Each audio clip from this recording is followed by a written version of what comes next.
Good afternoon, everyone, and thank you for joining us today for our National Jeweler Supplier Spotlight webinar series. Today's webinar is presented by IGI. Before I turn it over to IGI to get the webinar started, I want to let our attendees know that if they have a question, they can type it into the Zoom Q&A box. IGI will answer questions as they see fit throughout the webinar. Also, today's session is being recorded and will be available on the National Jeweler website by Friday. And now I will turn it over to IGI. Great, thank you so much. We're very pleased to be here. My name is John Pollard, and this is Marty Hurwitz. And welcome to the webinar, Lab Grown Diamonds, What's Now, What's New, What's Next. We're gonna get started into it. So let me share my screen and kick it off.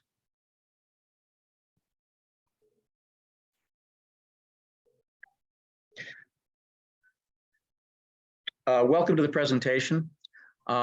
We appreciate National Jeweler for hosting. By way of introduction, IGI was established in 1975. We are the world's largest gemological institute with 24 locations grading diamonds, gemstones, and finished jewelry, as well as 14 schools of gemology around the world. Our two US laboratories are in New York and Los Angeles. As it relates to today's presentation, in 2005, IGI was the pioneer of lab-grown diamond grading. It was a small industry segment, but one we felt it would expand, and it certainly has. Today, IGI grades the majority of lab-grown diamond output, including documenting world record-holding rough and polished stones. We were the first to instruct lab-grown diamond education in our schools of gemology, and we are the first institute to hold ISO grading accreditation for both natural and lab-grown diamonds. My name is John Pollard, and I am Senior Director of Education for the International Gemological Institute. I'm joined today by Marty Hurwitz, CEO and founder of the MVI. Marty's operation provides trade market research and strategic consulting services to a variety of clients in the gem, jewelry, and watch industries around the world. He also publishes the highly regarded Lab-Grown Diamond Market Intel Report. Marty, welcome, and thank you for being here. Great to be with you, John, and thanks again for having me, and looking forward to the presentation.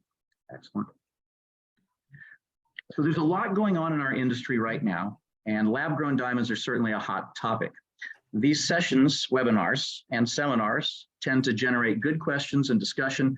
We've allowed time at the end for that. Feel free to send them to us using the Q&A tool at any time or the chat. With that said, let's get into the presentation. Our first section, What's Now, will cover growth in the sector, sophistication, conversion, and education. Lab-grown diamonds continue to grow in popularity. Market size in 2022 has been reported at $11.3 billion. There's a projected compound annual growth rate of 7%, which would bring market volume to nearly $16 billion by 2027. At the Facets 2022 conference in Antwerp last September, analysts stated that jewelry with lab-grown diamonds now comprises around 10% of all diamond engagement ring sales in the United States. Lab-grown diamonds continue to grow in popularity. Market size in 2022 had been reported at 11.3, as we said.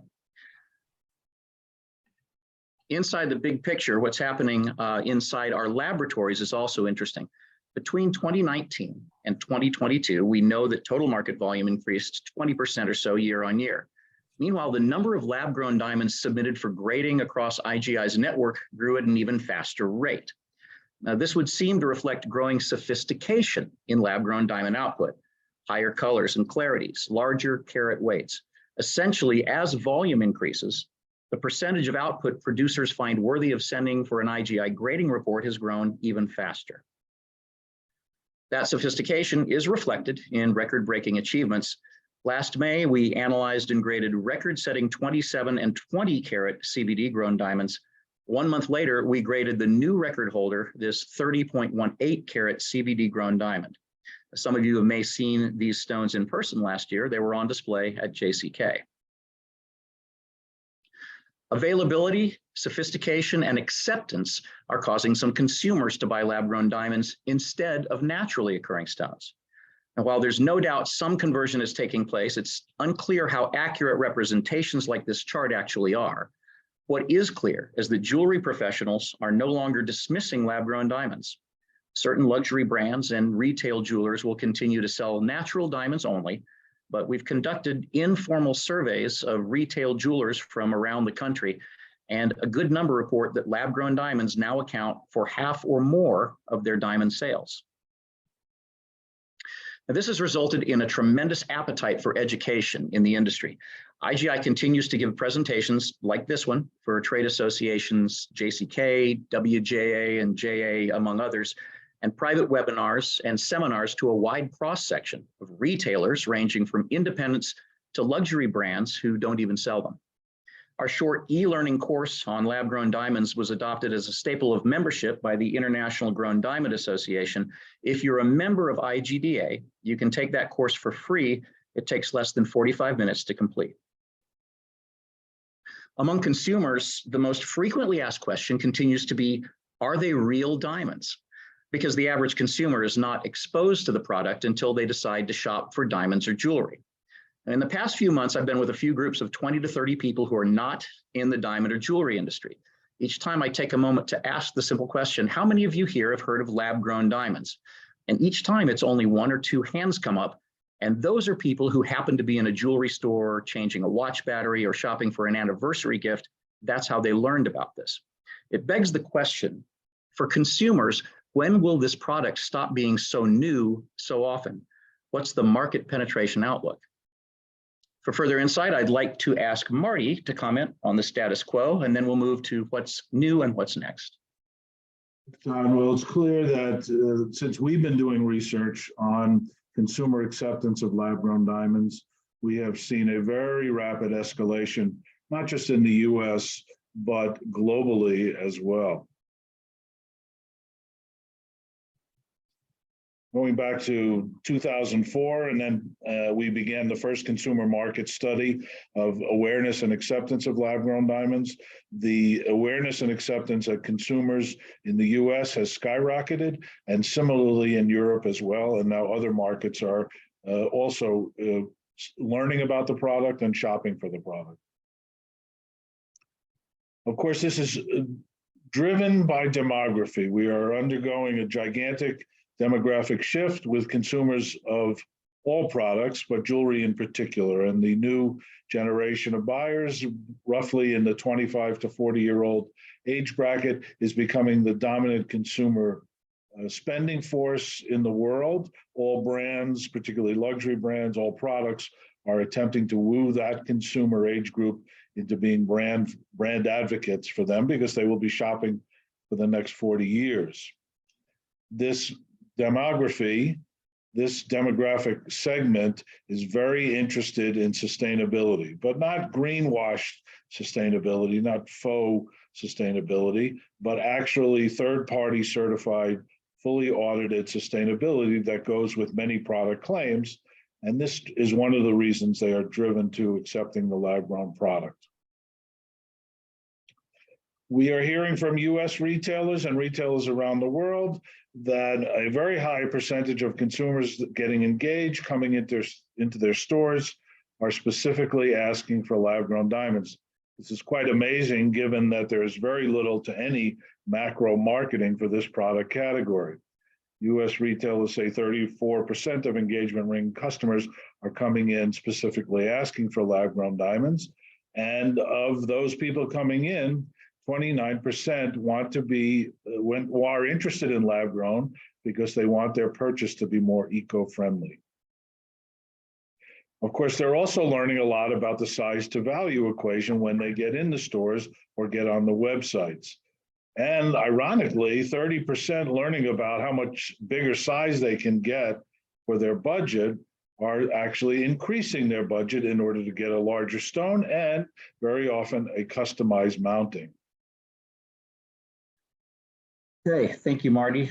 Now let's talk about what's new. We're going to touch on developments in world diamond hubs, the significant increase in screening and vigilance, especially on the secondary market, and likewise the need to patrol those in our own industry from making false marketing claims.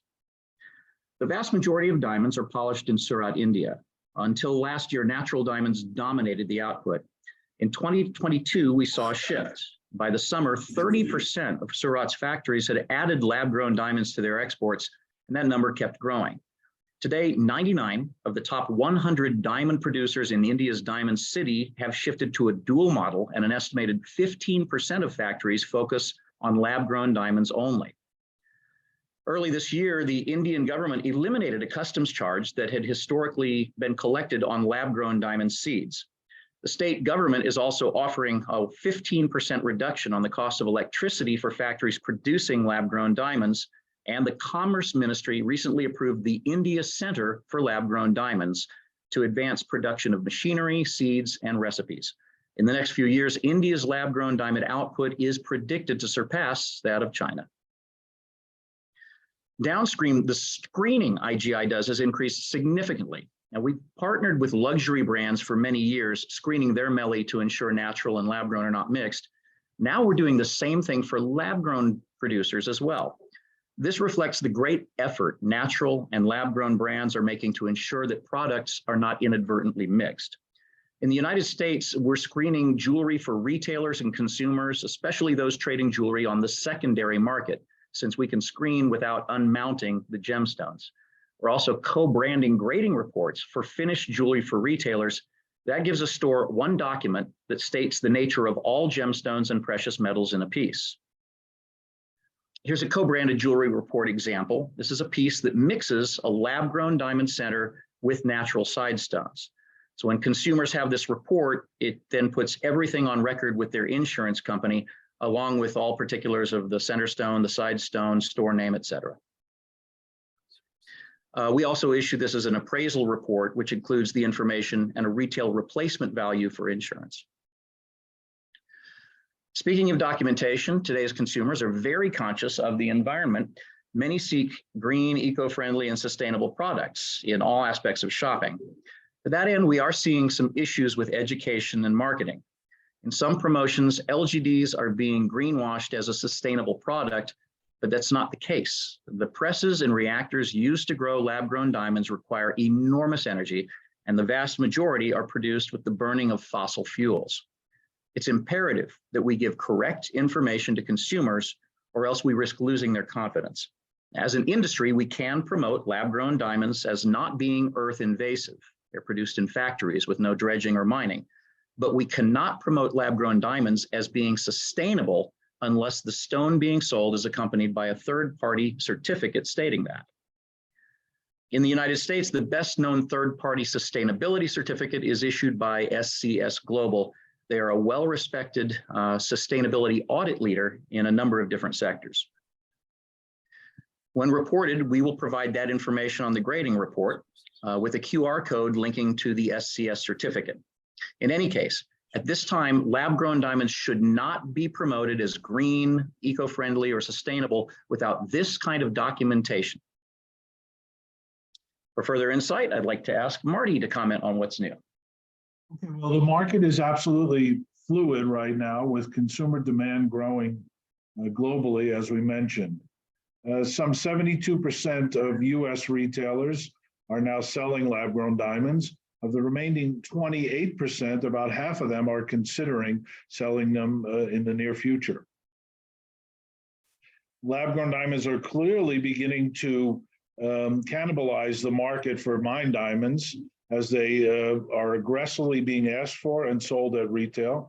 And these mined diamond stones, when shown side by side, are experiencing some competition in the product category. It's not just in the US, however, it is now a global phenomenon with European consumers also buying this product. Ironically, the European consumer and in other markets throughout the world are much more familiar with the climate change problem, much more educated about it. And so they are even more interested in third-party certified sustainable product. And as a result, also gravitating to lab-grown diamonds. Also happening in China and in Australia, New Zealand, and the domestic market in India, and strangely enough, even in Japan, which has been a traditional diamond market for many years. So it's related to the evolution of the demography of the consumer, and each of these markets is expanding that next generation shopper. As many of you know, there is also a precipitous price drop in the wholesale lab-grown diamond supply chain. Supply capacity in the form of new chambers has expanded dramatically in the past 2 years.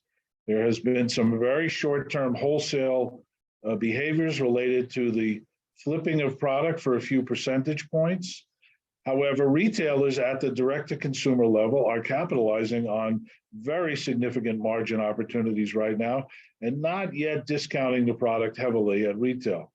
We're going to see some consolidation in the supply chain as prime growers of diamonds are at a pretty much rock bottom price right now and selling at their cost. And this cannot continue, and they want to take more control of the supply distribution equation so they can recapture their margin. That's great. Thank you, Marty. We want to get back into some disruptors here. I'm talking about what's coming. There's an increasing demand for differentiation. And then the disruptors that we're going to talk about, which may be interesting for jewelry designers, are the shape of certain lab-grown diamond rough and then rapid advancements in the production of fancy colors.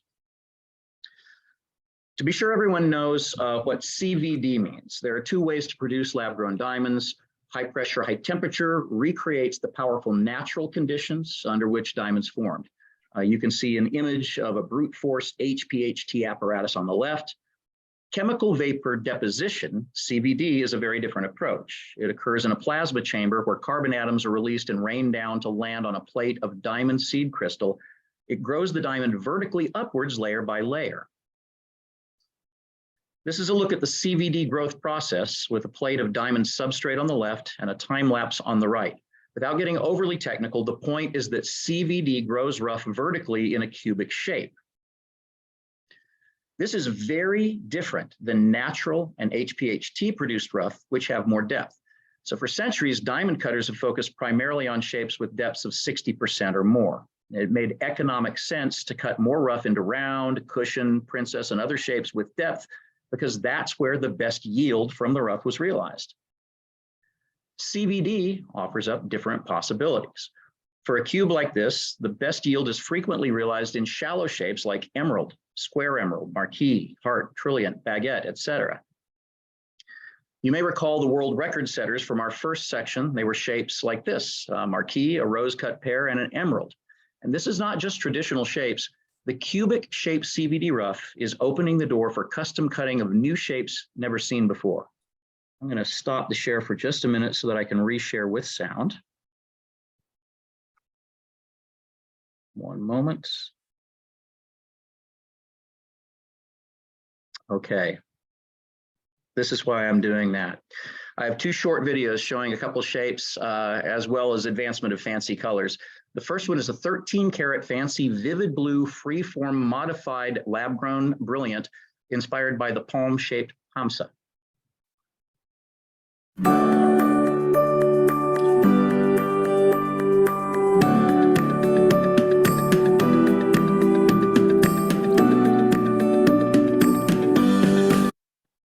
Sorry, I'm understanding I shared the wrong screen, so let me try that one more time with apologies. Here we go.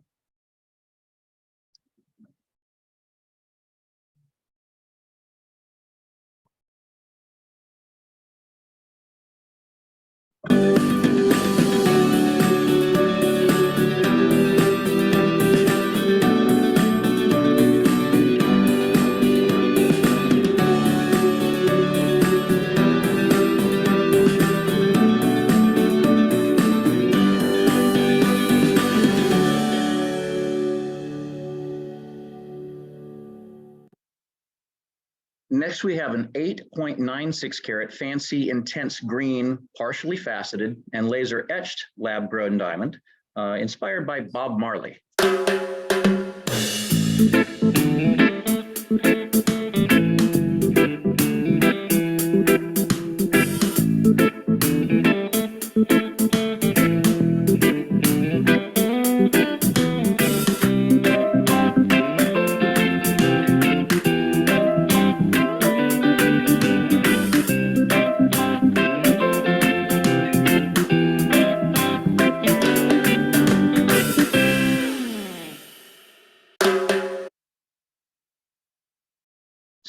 you can see how these developments are somewhat disruptive.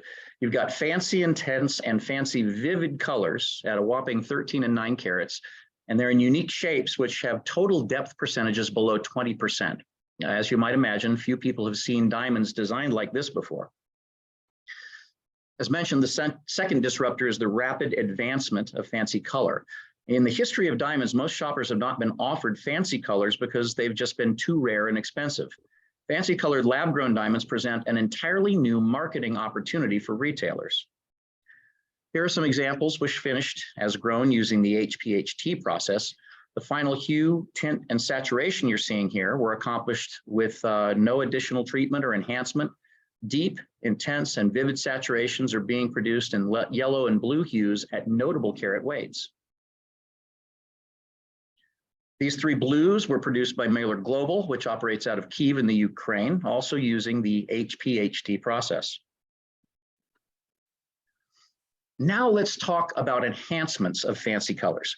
As technology advances, we're seeing greater sophistication, not through simply annealing or secondary pressure and temperature, but also through irradiation.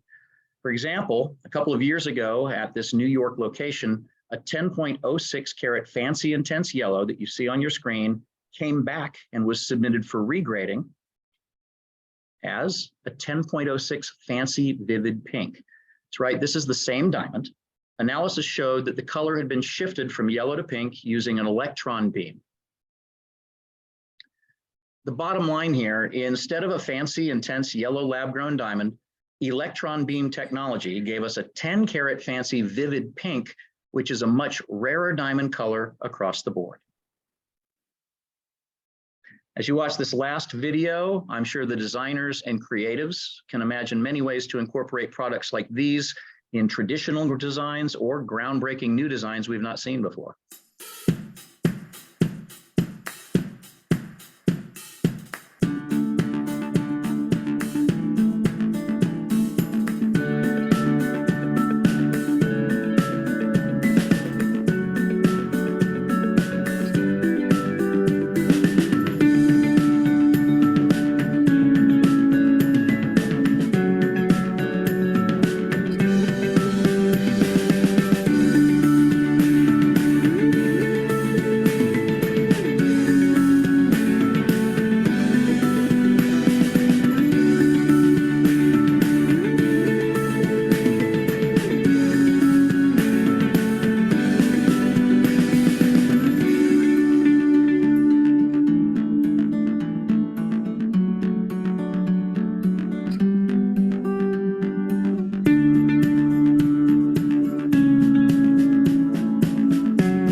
Funds may or may not be needed during this program, this project.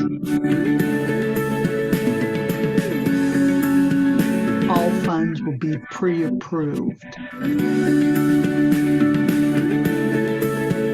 before commitments are made.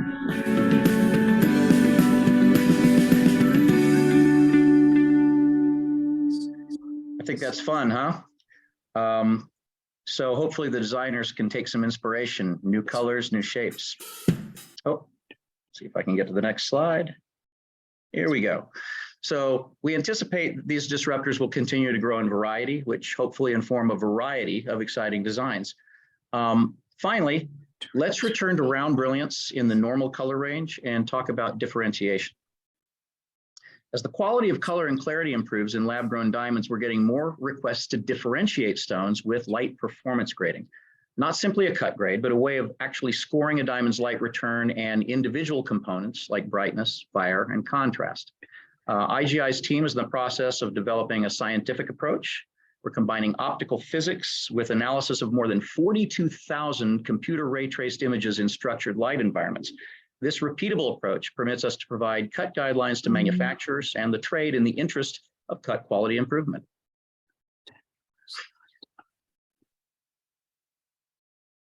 This is not a final version but we thought showing the beta could be interesting for those who are looking to sell round brilliant diamonds according to the way they perform in the future.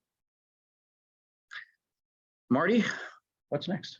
So it's a pretty exciting industry, as you can see from these developments, and it's a very fluid industry. Things are changing day by day. So let's talk a little bit about what we see coming down the pike.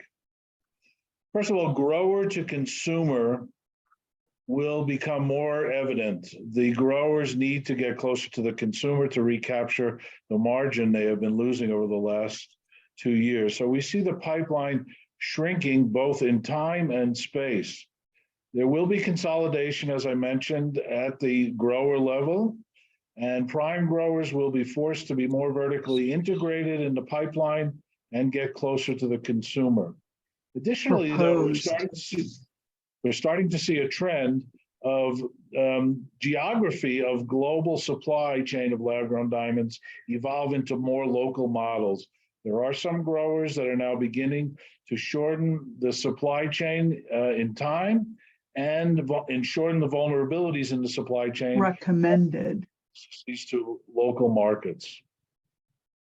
But the real holy grail for the future of lab-grown diamonds is not exclusively in the gem business, but it is in the advanced scientific materials, and there are beginning to be some breakthroughs in this. Growing diamonds can not just be used to sell gems, it can be used in quantum computing, gallium nitride on diamonds, space technology, and defense technology. And all this is being led by growing horizontally, a 2-inch wafer, as opposed to growing cubes in a vertical format. These markets will dwarf the gem industry and will cause the capacity to shrink for gem production, thereby stabilizing prices. And these markets are on the verge of being researched and implemented in the relatively near future. Yeah, thank you for that. In fact, some of the most sophisticated lab-grown diamond producers are looking at the future, think like type 2A D-flawless lenses that can handle radioactive loads used for all kinds of research, technology, et cetera. So it's not just a jewelry lover's game.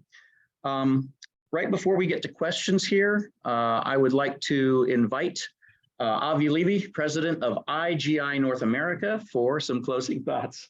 Hey guys, well, John, Marty, thank you very much for a very informative and exciting session. This is IGI's first webinar in a number of series that we're going to do throughout the year in conjunction with National Jewelers. So National Jeweler, thank you very much for having us on with you guys. We look forward to bringing you more exciting and interesting topics throughout the year. I'm glad we got to start with the lab-grown side of things. That's the disruptor. That's really disrupting our industry and making us think harder, think faster, and think in a more creative way. So thanks again to you guys, and we look forward to much more, like we said. If anyone has any questions regarding lab-grown, natural, any other gemological questions, please feel free to reach out to info@igi.org. I'll be happy to answer those questions. So moving forward, bring on some more questions for some live sessions. Thank you so much. Thank you, guys. Avi. All right.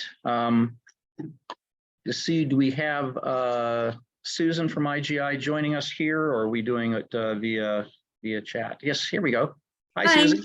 Hi, everyone. Please, welcome the marketing director for IGI North America. This is Susan Bachman. Thanks, John and Marty. Very informative. And thanks to everyone that participated. A lot of great questions came through on the Q&A. A lot of those around prices. So I think we'll start there. What's up with lab-grown diamond prices? Are they going to continue to decrease, fluctuate? And will that system break away from Rappaport? This is Marty's specialty. Yeah, we're definitely seeing, as I said, a very fluid market. We are in the infancy of this market. And so as it matures, I would say we are pretty close to the bottom now at pricing, and there needs to be some consolidation to stabilize the pricing, and that is in the works as we speak. But again, if you look at other industries that have grown rapidly, like this lab-grown market has grown, such as the semiconductor industry, you will see a very similar pattern. As the industry matures and market acceptance continues to grow globally, we will see price stabilization. I would just also like to point out that not all lab grown is created equal. Different growers have different technical capabilities. And so when you look at some of the high quality product that John showed you in this webinar, these are very skilled growers and very skilled cutters creating this product. And not all of the product that is driving the price depression right now is of that caliber. Will falling prices of lab-grown diamonds affect prices of mined natural diamonds? I think it already has. I think this is a choice being offered to consumers, and a smart retailer selling diamonds would give that choice to consumers. There are still plenty of consumers that want mined diamonds, and there's a market for both.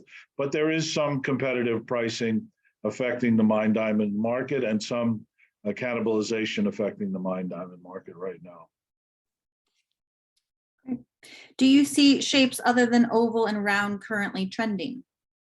We're seeing more shallow shapes, and this is attributable to something we talked about earlier in the presentation. You know, the fact that we've got a different class and category of rough shape is allowing a little bit more latitude among those producers. So yeah, we're seeing emeralds, lots of marquee, lots of pear, those kinds of shapes are definitely growing in popularity. How important are reports for lab-grown diamonds, loose or jewelry, given the declining prices? I think they become actually more important the longer that we go with this, because as Marty alluded to, the quality level, it could actually exceed that of gem quality mined diamonds. Just because of what's happening at the top doesn't mean that the basement is going away. You've got people jumping into this with HPHT presses converted from industrial for gem quality use. You've got CVD that are not necessarily using the highest level of tech and have contaminated products. So that's one thing, the quality aspect. The other thing is we are being asked for more differentiation. That's why we're trying to evolve this light performance report. As origin, there's demand for origin reporting. There's demand for sustainability reporting. So I think absolutely reports will continue to be important. It's just a matter of we have to make them affordable for the growers. Marty, this one goes back to where you said not all lab are created equal. Aren't there man-made diamonds that have been produced in a way that make them less brilliant and inferior to natural stones? Absolutely. Look, you can see mined diamonds in JCPenney, and you can see mined diamonds in Tiffany, and the same is true in terms of spread of quality in lab-grown diamonds. If you stop your press, your chambers early, and grow to a certain size or color, you can achieve low cost and low retail price point lab-grown diamonds that will likely sell in some markets without question. And then there are some very high quality, larger size diamonds that are grown as grown. They have a longer chamber time and don't need to be treated at all. And these are more expensive.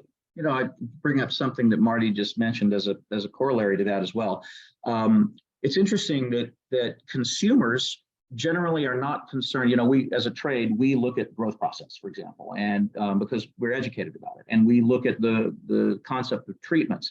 There is an argument to be made that if you take a million or billions years old stone and Mother Nature gave birth to it all those years ago, and then you drill it, that needs to be reported. At this point with lab-grown diamonds, there's a rethinking, considering the fact that you can grow the stone and within 30 minutes, you're improving the color, whether through annealing or further HPHT, LPHT, whatever it is. But there's an argument that that's just another step that you took scientifically to bring it to market. So some people do want the treatments included on the report for lab-grown diamonds, but for many, like for consumers especially, they just want the end result. So it's an interesting thing about how we're improving and how rapidly we're escalating to achieve higher levels of technology, while at the same time, we still have the bottom ground of a product there. How do you see the evolution of traceability in lab-grown diamonds? This is critical to me because all of these consumers that are interested in certified, third-party certified sustainability are also interested in transparent chain of custody and origin. It's actually much easier to do this in lab-grown diamonds than it is in mined diamonds, although the mined diamond world is also progressing this technology as well. But to me, this is a very important point to today's younger consumer demographic, and you will see more and more quality growers with a quality supply chain disclosing their chain of custody. Another important topic to all consumers, but specifically younger consumers, can lab-grown diamonds be called ethical since the growing machines use gases such as methane and hydrogen? Well, I think ethics is a very subjective term, but in general, we all want to be good citizens and good custody of take good care of our planet. There is now a movement to use green methane, carbon capture to achieve green methane. So the growers are very aware of both the power source, how they get their electricity to grow the diamonds, and the gas source, particularly for methane, and they are gravitating toward using sustainably certified components and power to produce their products. I think it's important also as a side note that we lean into the industry and the positive things that are happening in the industry as a whole. We can support natural diamonds by pointing to all of the amazing things that have been done over the last 23 years to ensure that natural diamond revenues are now benefiting indigenous people in some of the world's most remote locations. I mean, essentially, when you're buying a natural diamond, the vast majority of that money is going up the value chain to provide infrastructure, education, community support in many areas of the world.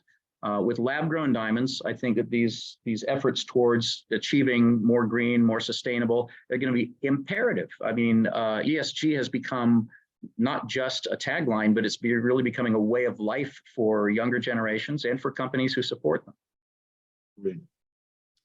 Speaking of natural, here's a question. How do you see the natural diamond mining in the future? Mining? Well, we've just apparently discovered there's a huge diamondiferous formation in the Northwest Territories that has not been tapped into yet. And my understanding is in Saskatchewan, we've made another such discovery. So we are not necessarily going to run out of natural diamonds, but I will say this, when you're in Canada, and by the way, it's not different than Australia, who set up their mining situation so that there's rehabilitation and restoration. In the former Soviet Union, after the Soviet Union fell, the same thing happened. I know we have sanctions with Russia right now, but credit to Alrosa for what they've done up there in terms of basically treating the mining industry environmentally soundly. Same thing off the coast of Namibia. The way that they do the oceanic mining is actually better than the forestry industry doing rehabilitation. And in Canada, it's on steroids. For every 1 acre of area that goes towards mining, there need to be 3 acres where they focus on enhancing and improving and essentially environmental and wildlife stewardship. So I think diamond mining for natural diamonds is still very in the picture. My opinion, I think that natural diamonds certainly retain their value aspect just because of the allure they have and the infinite symbolism they have in both directions, both looking backward and looking forward.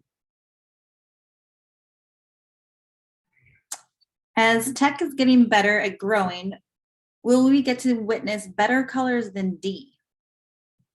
I think that's already happening. See a few more here.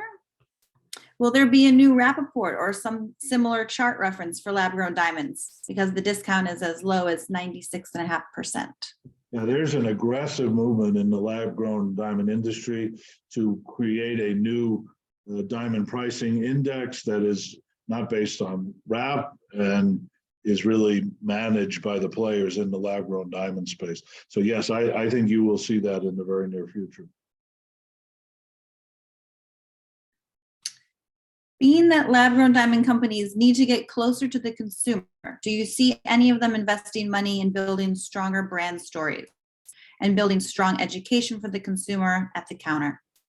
Yes, that is absolutely already happening. Takes a while to build a brand, but you will see growers involved in merger and acquisitions with existing direct-to-consumer vehicles, both e-commerce and brick and mortar, and they want to build brands for their product to tell the lab-grown diamond story.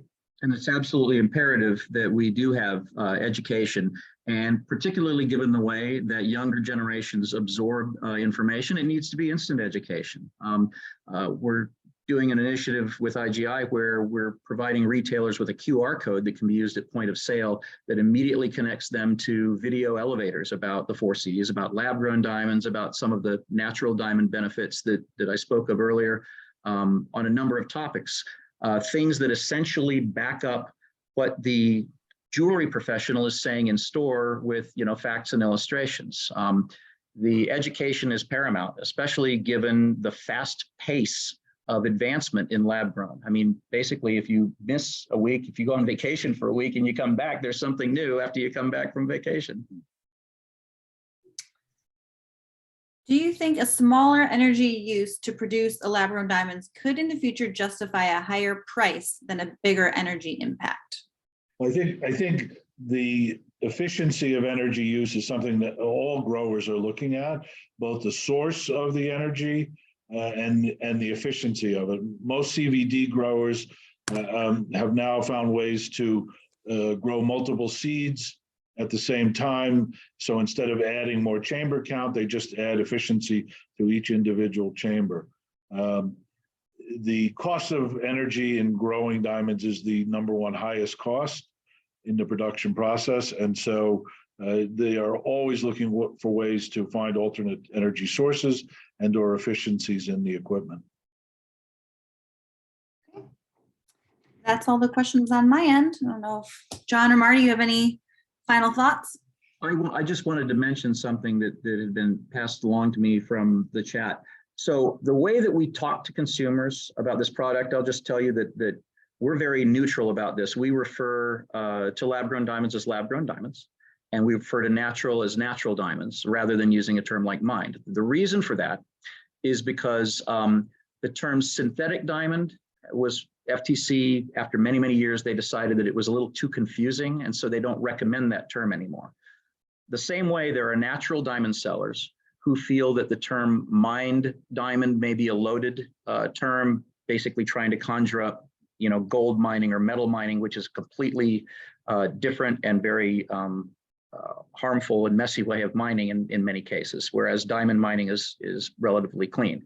So I just wanted to say in messaging, as we are being very careful about using terms like sustainable, also be aware that as you promote one product, it's not necessary to chop the head off the other product. These products can coexist. I firmly believe that.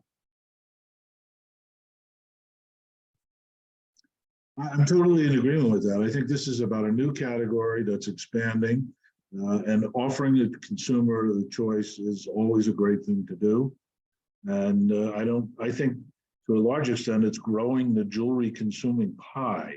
And that's all we really care about, is that we continue to have a growth in consumer jewelry spending all over the world, and we can all live happily. Yeah, I think that the lab grown thing has been good for the entire, it shook up the industry. It made people recreate themselves. It made brands reinvent themselves. We saw soaring sales in 2021, partially because people were coming out of the pandemic, but also because this new product really caused people to think about what they're selling. Those people who are not selling lab-grown diamonds were able to double down on the reasons they do it. Those people who are selling both were able to enjoy dual channel experience. And the people who are selling lab-grown alone leaned into that. So I think the future is bright. Some people ask, where are we? Are we at the end? Are we at the middle? I think we're still towards the beginning of this journey. Yeah, we're definitely still in the infancy. Great.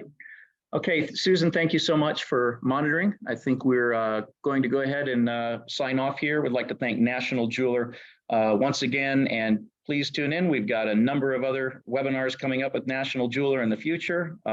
Marty, thank you for being here. Appreciate it. Great, happy to join. All right. Take care, everybody.